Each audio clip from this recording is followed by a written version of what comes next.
Okay, तो इस lecture में हम स्टार्ट कर रहे हैं इलेक्ट्रोस्टैटिक्स के चैप्टर से रिलेटेड एमसीक्यूज़। और यहाँ पर हमारे पास जो पहला क्वेश्चन है उसमें यह स्टेटमेंट है that if A and B are 2 point charge points in the electric field, if the work done in carrying 4 coulomb of electric charge from A to B is 16 joule. ठीक है, तो 4 coulomb का charge है, 16 joule का work उस पर हो रहा है, पोटेंशियल डिफरेंस की वैल्यू। सो इसमें सॉल्यूशन आपके पास सिंपल स्टेप होंगे दैट जो V की वैल्यू है, क्योंकि अगर आपने पोटेंशियल डिफरेंस की बात की हुई है यहाँ पर तो आप इसको डेल्टा V लिख लें। सॉल्यूशन स्टेप्स तो वैसे भी आपने वहाँ पर नहीं बताने। So delta V is equal to delta W by Q या सिर्फ W बाई क्यू। तो W आपके पास है 16 वर्क और चार्ज है this one 4 coulomb. So it will be 4 joule per coulomb आपको मिलता है वोल्ट, तो आपके पास ये करेक्ट ऑप्शन आएगा। This will be the option number B. दूसरा क्वेश्चन हमारे पास है a force of 0.0 Newton, 0.01 Newton is exerted on a charge of 1.2 into 10 raised to power minus 5 coulomb at a certain point. Electric field at that point is. So इसमें अगर आप देखें simple electric field की equation है force per unit charge. तो force आपके पास 0.01 newton है, चार्ज की वैल्यू है 1.2 into 10 raise to power minus 5। इसको हम इस तरह कर लेते हैं कि 0.01 को इधर छोड़ दें, 1.2 into 10 raise to power minus 5। 1.2 के लिए इधर यहाँ पर 10 लिख दें, ये पॉइंट ख़त्म हो जाएगा। इसके लिए आप यहाँ पर 0 लिख दें, ये ख़त्म हो जाएगा। इस तरह से एक ज़ीरो यहाँ से कैंसिल हो गया, एक यहाँ से कैंसिल हो गया और आपके पास जवाब आ जाएगा 1/12। और ये जो आपके पास यहाँ से इसको हम ये -2 नहीं है बल्कि ये -5 है। सो अगर ये 10 इसके साथ मल्टीप्लाई होगा so that will become 1/10 raise to power -4। और इस तरह से 1/12 ये अगर हम इसको ऊपर शिफ्ट कर दें it will be equal to 10 raise to power 4। अब ये 1/12 का आपने रिज़ल्ट निकालना है। 1 को आप 12 पे डिवाइड कर दें, नहीं हो सकता, ठीक है। 12 फिर भी वह आप 1 आपके 12 से छोटा है, फिर इसको यहाँ पर 0 लगा दें, यहाँ पर 2 0 लग जाएगा, ठीक है। सो फिर उसके बाद 8 ना 12 ज़ार 96। सो जितना भी आंसर आता है, ठीक है, ये आपके पास आ जाएगा 10 से 6 गया 4 और ये 4 आपके पास आ जाएगा। आगे इसको एक्सटेंड करने की ज़रूरत नहीं है। और अगर आप करते भी हैं तो यहाँ पर अगर आपके पास 40 आ गया सो 12 3s आर 36, तो ये फिर से सिलसिला शुरू हो जाएगा 4 वाला। So that will be equal to 0.083 into 10 raise to power 4। Decimal place को आप शिफ्ट कर दें, किधर, इधर शिफ्ट कर दें। So it will be equal to 8.3। यहाँ से 2 सब ख़त्म हो जाएगा और आपको जो जवाब मिलेगा वो यहाँ पर आपके पास पड़ा हुआ है ऑप्शन नंबर डी में, ठीक है। इस क्वेश्चन में आगे आप देखें थर्ड में, how many electrons will have a charge of 1 coulomb. So basically आपके पास जो इसका फार्मूला बनता है Q is equal to NE का बनता है, ठीक है। तो इसमें आपको N की वैल्यू रिक्वायर्ड है। सो अगर N की वैल्यू रिक्वायर्ड है तो इसके लिए आप क्या कर दें, N is equal to Q by E। चार्ज आपके पास कितने के बराबर है? 1 कूलम के। सो n हो जाएगा 1 कूलम डिवाइडेड बाई ई की वैल्यू लिख दें 1.6 इंटू 10⁻⁻18। ठीक है, कूलम, ये कूलम कूलम कैंसिल हो जाएगा। ये फिर अगर आप 1/16 को डिवाइड करेंगे, ठीक है, सो ये आपको जो जवाब मिलेगा वो ये वाला मिलेगा 6.2 इंटू 10⁻18। तो ये कैलकुलेटर से भी आप कर सकते हैं, लेकिन ज़ाहिर है कैलकुलेटर आपके पास वहाँ पर उसकी वैल्यू कैलकुलेट कर नहीं कर सकते, बिकॉज कैलकुलेटर आपके पास अवेलेबल नहीं होता। सो इस वजह से ये फिगर अगर आपको आसानी से याद है तो आपको ज़्यादा इस पर टाइम लगाने की ज़रूरत नहीं होगी। So we can say that 6.2 into 10⁻18 electrons give the charge of these number of electrons make up a charge of which is equal to 1 coulomb। और यही वजह है कि जब आप चार्ज को डिफाइन करते हैं in the form of coulomb, तो आप उस वक्त ये कहते हैं कि ये एक बहुत ही बड़ा यूनिट है। वो क्यों है? बिकॉज ये इतने ज़्यादा इलेक्ट्रॉन्स के चार्ज के बराबर बनता है। सो इस क्वेश्चन में जो क्वेश्चन नंबर 4 है, इसमें अगर आप देखें, the space between the plates of a capacitor is filled with a liquid of dielectric constant के। ठीक है, अगर आपको याद हो, इसके लिए हम लिटरेचर में relative permittivity epsilon R use करते हैं। The capacitance of the capacitor, तो अगर आप इसकी इक्वेशन को रीराइट कर लें, you will get what they are asking about. C medium is equal to A epsilon naught epsilon R divided by D. So ये जो वैल्यू है A epsilon naught by D, ये किसके लिए है? वैक्यूम के वक्त है। जब आप किसी मीडियम को इंट्रोड्यूस कर देते हैं जिसकी रिलेटिव परमिटिविटी एप्सिलॉन आर होती है, जो कि हमारे इस क्वेश्चन में के बराबर ली गई है डाइलेक्ट्रिक कांस्टेंट, तो ज़ाहिर है उसकी वैल्यू जो है वो क्या करती है? इंक्रीज़ करती है इस तरह से कि अगर हम इसको इस तरह से लिख सकते हैं कि C medium is equal to C vacuum multiplied by epsilon R. In our case epsilon R is K. So C medium सिर्फ के फैक्टर की वजह से क्या होती है? इंक्रीज़ होती है। तो आपके पास जो ऑप्शन बी है, that will be the correct option. So next question जो हमारे पास क्वेश्चन नंबर 5 है, इसमें यहाँ पर मेंशन किया गया है कि neutral zone in electric field of two similar charges is the region where both positive and negative charges are present, field is the strongest, an electric field, an electric dipole exists, no electric lines passes। तो अगर आप इसको रीविजुअलाइज करें कि आपके पास ये positive charge है और यहाँ पर भी पॉजिटिव चार्ज है, और ये इन दोनों की फील्ड को आप ड्रॉ करें, so you will observe a pattern like this.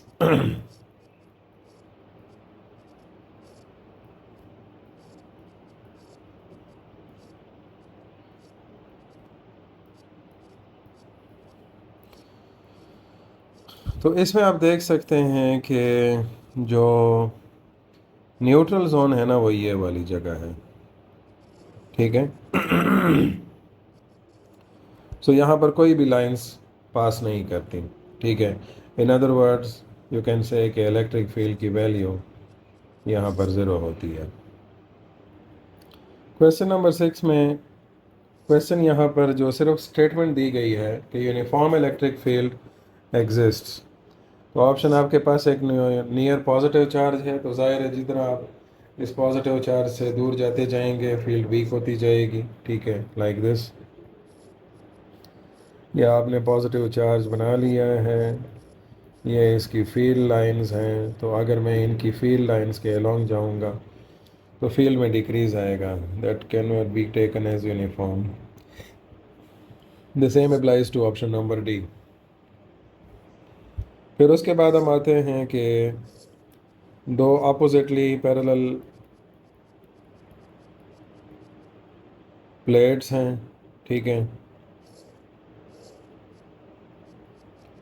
ये इसमें नेगेटिव चार्ज है, इस पे पॉजिटिव चार्ज है, ये पॉजिटिव ये नेगेटिव। तो अगर हम यहाँ पर ये फील्ड देखेंगे तो इसमें हमें यहाँ पर बल्जिंग इफेक्ट मिलेगा, ठीक है, और इस बल्जिंग इफेक्ट की वजह से फील्ड जो है वो हमारे पास नॉन यूनिफॉर्म हो जाता है। अब अगर आप इसको क्या करते हैं, इन्फिनिट प्लेट्स लेते हैं जो ऑप्शन नंबर सी में है, तो ज़ाहिर है इन्फिनिट प्लेट्स के लिए हम क्या कॉन्सेप्ट अडॉप्ट करते हैं कि हमें जो ये वाला रीजन है ये बिल्कुल हमारी ऑब्जर्वेशन में ही नहीं है, सो उसके दरमियान जो फील्ड बन रही है, so we only consider that field, और उस वक़्त ये फील्ड आपके पास क्या हो जाती है, यूनिफॉर्म।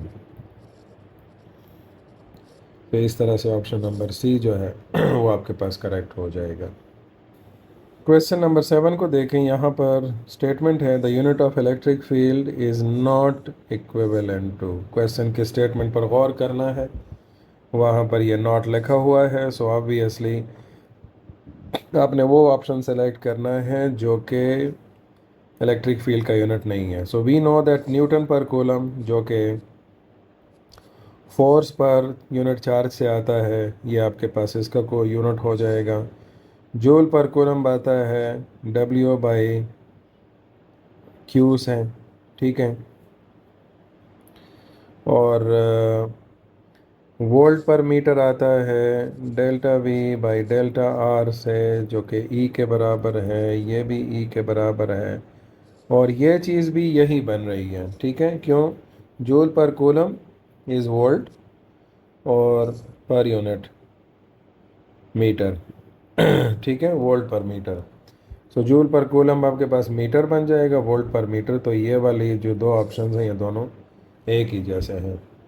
तो इसमें आप देखें ये जो चीज़ है ना, ये जूल पर कूलम ये वोल्ट का यूनिट है, और ये पर इलेक्ट्रिक पोटेंशियल है। So this is the correct option, ठीक है। ये वाला अब आपके पास वो ऑप्शन है जो कि इलेक्ट्रिक फील्ड का यूनिट नहीं है। So coming towards question number 8, a particle of mass m and charge q is released from rest in uniform electric field E. The kinetic energy attained by the particle after moving a distance d is।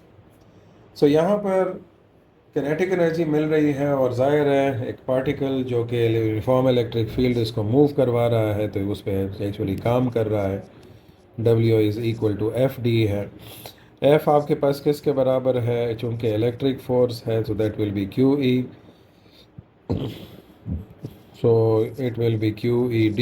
This will be the work which will displace the object and it will provide the kinetic energy। तो आपके पास option D जो है वो correct equation आ जाएगी। Normally यहाँ पर ये जहन में आपके बात होनी चाहिए है कि अगर हमारे पास एक इलेक्ट्रिक फील्ड की डायरेक्शन इस तरह से है, ठीक है, और मैं यहाँ पर पॉजिटिव चार्ज को रखता हूँ, तो वो तो इस डायरेक्शन में क्या करेगा, मूव करेगा। लेकिन अगर हम इसी फील्ड के रास्ते में नेगेटिव चार्ज के देखते हैं तो उसकी मोशन क्या होगी, इधर होगी। ये इनके एक्सेलरेशन की मोशन है, ठीक है, एक्सेलरेशन की डायरेक्शन। अगर मैं इस नेगेटिव चार्ज को इधर थ्रो करूँगा, सो चूँकि अगर फील्ड की डायरेक्शन इस तरह आ रही है, सो इसका मतलब ये है कि ये पॉजिटिव साइड है, ये नेगेटिव साइड है। So I am actually throwing the electron towards a negative plate, so it will decelerate. ये वाली जो डायरेक्शन हो जाएगी इसमें ये डीसेलरेट होगी, और एक्सेलरेशन की डायरेक्शन वेलोसिटी के एंटी पैरेलल होगी। तो आपसे यहाँ पर यह क्वेश्चन किया जा सकता है कि अगर हम इलेक्ट्रॉन को थ्रो करते हैं, thrown in the direction of electric field, तो वहाँ पर उसकी वेलोसिटी और एक्सेलरेशन की डायरेक्शन में कौन सा एंगल बनेगा? This will be the velocity, ये उसकी एक्सेलरेशन होगी जो नेगेटिव होगी, और एंगल आपके पास क्या होगा, 180। क्वेश्चन नंबर 9 में देखें, what is the angle between electric field and increase in the potential for a positive charge. So अगर हम मिसाल के तौर पर एक पॉजिटिव चार्ज का इलेक्ट्रिक फील्ड लेते हैं इस डायरेक्शन में, क्योंकि रेडियली आउटवर्ड लाइंस होती हैं, सो इसमें अगर हम यहाँ पर कोई पॉइंट लेते हैं और फिर यहाँ पर let's say these are points A and B. So अगर हम यहाँ पर पॉजिटिव टेस्ट चार्ज लेते हैं, इधर भी positive test charge, and we bring it from A to B, so इस सिचुएशन में वी ए और वी बी में से वी बी वी ए से ज़्यादा होगा। तो आप देखें जो पोटेंशियल के इंक्रीज़ होने की डायरेक्शन है वो ए से बी तक है, और जो फील्ड की लाइंस की डायरेक्शन है वो बी से ए की तरफ है। So they are making an angle of 180 degree. Question number 10 में स्टेटमेंट के मुताबिक अगर आप देखें, the electric lines are farther apart, एक दूसरे से उनका फासला ज़्यादा है। ठीक है, जैसे कि मैं यहाँ पर फील्ड बनाता हूँ इस तरह से और दूसरी तरफ फील्ड इस तरह से बनाता हूँ। ठीक है, और ये फील्ड की डायरेक्शन समझ लें। सो वेयर फील्ड इज़, तो ज़ाहिर है यहाँ पर फील्ड क्या होनी चाहिए है, जहाँ पर भी इलेक्ट्रिक लाइंस की जो डेंसिटी है ज़्यादा होगी, डेंसिटी हाई और डेंसिटी लो। सो लो डेंसिटी जो है ये वीक इलेक्ट्रिक फील्ड को रिप्रेजेंट करेगी। ठीक है, सो इसमें ये जो ऑप्शन करेक्ट है आपके पास वो बी ऑप्शन है। क्वेश्चन नंबर 11 में पोटेंशियल ग्रेडियंट के बारे में पूछा गया है कि ये स्केलर है वेक्टर है, दोनों हो सकता है या नन। तो अगर आपको इलेक्ट्रिक पोटेंशियल जो ग्रेडियंट की इक्वेशन है minus delta V by delta R, so ये जो क्वांटिटी है ये बेसिकली इलेक्ट्रिक फील्ड को रिप्रेजेंट करती है। ठीक है, और ये पोटेंशियल ग्रेडियंट जो है ये delta V by delta are पूरी टर्म है।